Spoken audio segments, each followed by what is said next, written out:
तो देखो, इस चीज के बारे में मैं कई बार इस चैनल पे बात कर चुका हूं कि हमें वेद, शास्त्र, पुराण आदि ग्रंथों के ज्ञान को अपने जीवन में पूरी तरह से बिना किसी संदेह के उतारना चाहिए। अपने जीवन में इस ज्ञान का पालन करना चाहिए और इस ज्ञान को अपने जीवन का एक बहुत बड़ा हिस्सा बनाना चाहिए। लेकिन जब भी मैं ये बात बोलता हूं तो कई सारे लोगों के मन में ये प्रश्न उठता है कि देखो भाई, हमारे भारत देश में कई सारे इन्वेडर्स ने अटैक किया, पहले मुगल्स ने, फिर ब्रिटिशर्स ने। तो हो सकता है कि उस काल में इन ब्रिटिशर्स और मुगल्स ने इन शास्त्रों में कुछ छेड़छाड़ की हो, इन शास्त्रों में कुछ श्लोक्स ऐड कर दिए हो, कुछ श्लोक्स हटा दिए हो, कुछ श्लोक्स को एडिट कर दिया हो।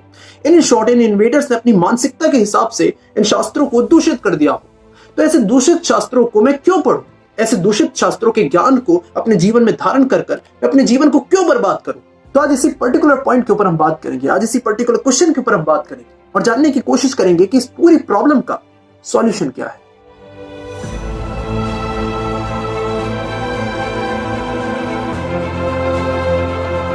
तो इस क्वेश्चन का आंसर बताने से पहले मैं आप सबसे क्वेश्चन पूछना चाहता हूं कि आप इन वेद, शास्त्र, पुराण आदि ग्रंथों को क्यों पढ़ना चाहते हो? आपके इन ग्रंथों को पढ़ने के पीछे का कारण क्या है? आपके इन ग्रंथों को पढ़ने के पीछे का इंटेंशन क्या है? तो देखो, दो तरह के लोग इन ग्रंथों को पढ़ते हैं। फर्स्ट कैटेगरी के पर्संस वो हैं जो वेदों से ज्ञान लेते हैं, शास्त्रों से ज्ञान लेते हैं, पुराणों से ज्ञान लेते हैं सिर्फ विद्वान बनने के लिए, अपने ज्ञान का दूसरों के सामने प्रदर्शन करने के लिए और उनके सामने अपने आप को ज्ञानी साबित करने के लिए। लेकिन वो अपने जीवन में इस ज्ञान का पालन नहीं करते और ना ही वो पालन करना चाहते हैं। तो देखो, ऐसे विद्वान होने का कोई अर्थ नहीं है, ऐसे ज्ञान का भी कोई अर्थ नहीं है जो आपके जीवन में काम ना आ सके। आप रावण का एग्जाम्पल देख सकते हो। रावण बहुत विद्वान राक्षस था, उसे वेद, शास्त्र, पुराण में महारत हासिल थी, लेकिन वो मूर्ख था क्योंकि उस ज्ञान का उसे उपयोग कैसे करना है अपने जीवन में उसे ये नहीं पता था। और इसी कारण की वजह से उसे धर्म का ज्ञान होते हुए भी उसने अपने जीवन में कई सारे अधर्म किए। इस कैटेगरी की पर्संस की दिक्कत यह है कि वो ये समझते हैं कि वेद, शास्त्र, पुराण के ज्ञान को समझने के लिए उनकी बुद्धि सफिशिएंट है। सेकंड कैटेगरी की पर्संस वो हैं जो इन ग्रंथों को सिर्फ इसलिए पढ़ना चाहते हैं क्योंकि वो जीवन का वास्तविक सत्य जानना चाहते हैं। वो इन ग्रंथों के ज्ञान को अपने जीवन का बहुत बड़ा हिस्सा बनाना चाहते हैं और इस ज्ञान का अपने जीवन में पालन करना चाहते हैं। लेकिन वो इन ग्रंथों को पढ़ने से इसलिए डर रहे हैं क्योंकि अगर इन ग्रंथों में छेड़छाड़ हुई है और अगर इन ग्रंथों का ज्ञान उन्होंने अपने जीवन में उतार लिया तो कहीं उनका जीवन रॉन्ग डायरेक्शन में न चला जाए।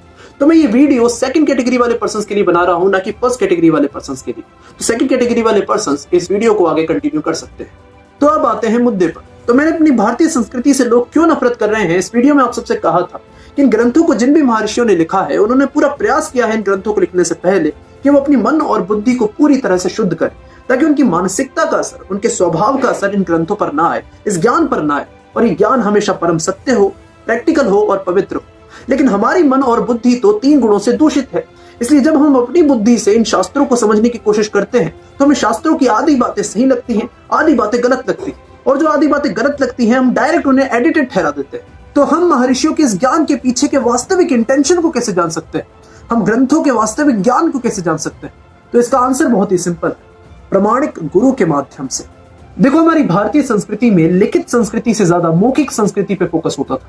मीन्स गुरु अपने पूरे जीवन में शास्त्रों के ज्ञान का पालन करेंगे और फिर वो अपने एक्सपीरियंसेस और उस ज्ञान को अपने शिष्यों को बांटेंगे। फिर वो शिष्य इस ज्ञान का अपने पूरे जीवन में पालन करेंगे और वो अपने एक्सपीरियंसेस और इस ज्ञान को अपने शिष्यों को बांटेंगे। और ऐसे करते करते गुरु शिष्य परंपरा से ये ग्रंथों का ज्ञान ओरिजिनल फॉर्म में, यथारूप में हम तक पहुंचेगा। इस बीच में ग्रंथों के ज्ञान में मिलावट होने के, ग्रंथों के ज्ञान में छेड़छाड़ होने के कोई चांसेस नहीं है क्योंकि ये ज्ञान एक्सपीरियंस होकर हम तक पहुंच रहा है। ये बहुत डीप है अगर आप इसे समझ गए तो। मेरा मत सिर्फ इतना है कि आप इन वेदों को, शास्त्रों को, पुराणों को किसी प्रमाणिक गुरु की प्रेजेंस में पढ़िए, किसी प्रमाणिक गुरु के माध्यम से पढ़िए ताकि इन ग्रंथों के पीछे का वास्तविक इंटेंशन आपको समझ में आ सके, इन ग्रंथों का वास्तविक ज्ञान आपको समझ में आ सके। जो लोग सिर्फ अपनी बुद्धि से इन ग्रंथों को पढ़ रहे हैं और अपने ज्ञान को बढ़ा रहे हैं लेकिन इस ज्ञान का पालन अपने जीवन में नहीं कर रहे, वो बहुत बड़ी मूर्खता कर रहे हैं।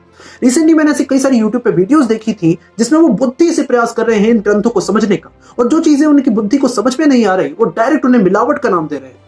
मैं बस आप सबसे इतना ही कहना चाहता हूं कि इन ग्रंथों को उन लोगों से समझने का प्रयास मत कीजिए, इन ग्रंथों को समझने का प्रयास कीजिए प्रमाणिक गुरु के माध्यम से।